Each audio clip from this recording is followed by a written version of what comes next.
بسم اللہ الرحمن الرحیم۔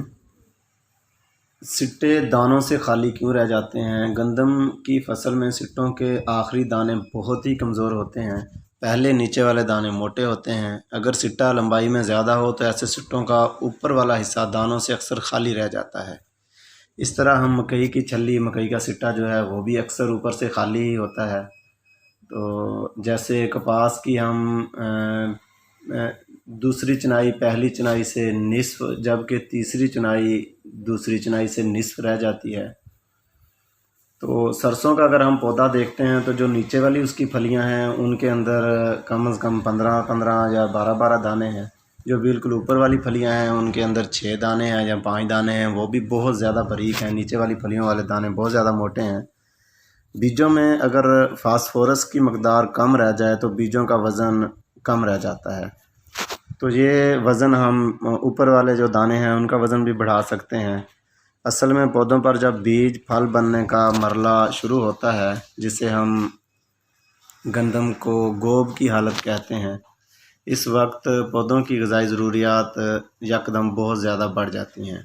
یاد رہے کہ پودوں کی کل ضرورت کا تقریباً 60% فاسفورس اور 50% نائٹروجن پودوں کو گوب کی حالت پر درکار ہوتا ہے جب وہ اپنا پھل بنا رہے ہوتے ہیں، جب بیج بنا رہے ہوتے ہیں۔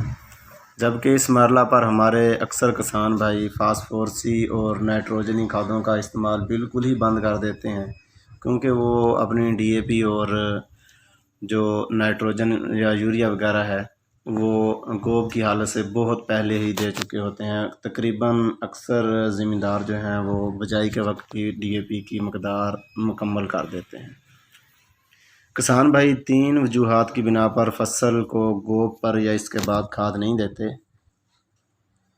ماہرین کہتے ہیں کہ گوب پر فصل کو کھاد دینے کا کوئی فائدہ نہیں ہے، فصل کے گرنے کے چانس بڑھ جاتے ہیں۔ ہمارے اکثر زمیندار یہی بات دہراتے ہیں کہ جب ہم گوب پر یوریا نائٹروجن دیں گے تو ہماری فصل گر جائے گی۔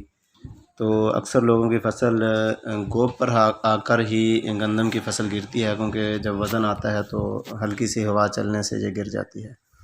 کاشت سے لے کر گوب تک جو کچھ دے دیا ہے وہی کافی ہے۔ اکثر کسان بھائی 100% فاسفورس اور 100% پوٹاش اور 30% نائٹروجن جو یوریا ہے اس کو بیج کی بوائی سے پہلے ہی زمین میں ملا دیتے ہیں۔ حالانکہ بیج کسی بھی قسم کا ہو، اسے اگنے کے لیے کسی بھی کیمیائی کھاد کی ضرورت نہیں ہوتی، چاہے وہ کھاد فاسفورس ہو، DAP ہو، پوٹاش ہو یا یوریا یعنی کہ نائٹروجن ہو۔ باقی 70% نائٹروجن کو پودوں کے بیج پیدا کرنے کے عمل گوب سے پہلے ہی اور پہلے یا دوسرے پانی پر جب گندم جھاڑ بنا رہی ہوتی ہے ہمارا کسان مکمل کھاد دے کر مطمئن ہو کر بیٹھ جاتا ہے، سو جاتا ہے۔ اس کے بعد صرف وہ پودوں کو پانی ہی دیتا ہے جب وہ ان کو پانی کی ضرورت ہوتی ہے۔ جب پودے پر سٹے پھل لگیں گے تو پودا اپنی ضرورت کی 60% فاسفورس اور 50% نائٹروجن مانگے گا۔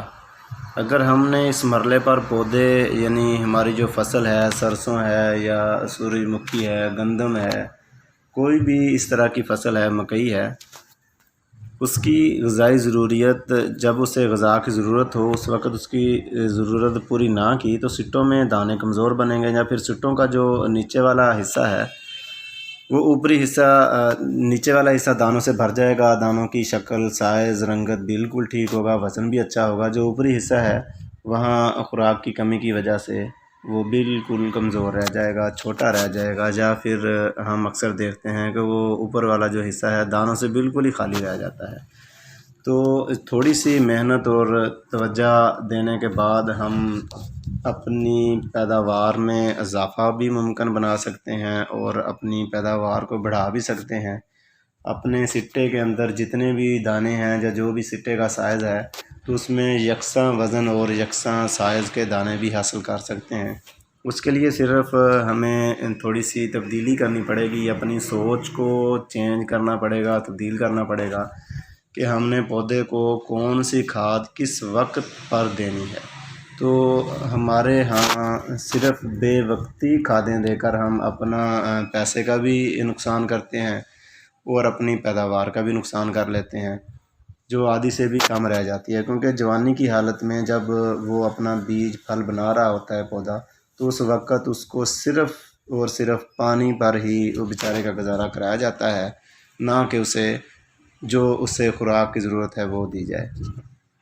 تو کوشش کریں جب آپ ہماری ان باتوں کو فالو کریں اور اپنی فصل کی پیداوار میں اضافہ کریں، اپنے ملک کی زر مبادلہ میں بھی اضافہ کریں۔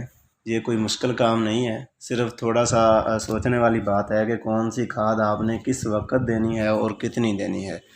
تو امید ہے کسان بھائی ان معلومات سے بہت سارا فائدہ اٹھا کر اپنی پیداوار میں بہتری لائیں گے۔ خوش رہیں اور خوشیاں بانٹیں۔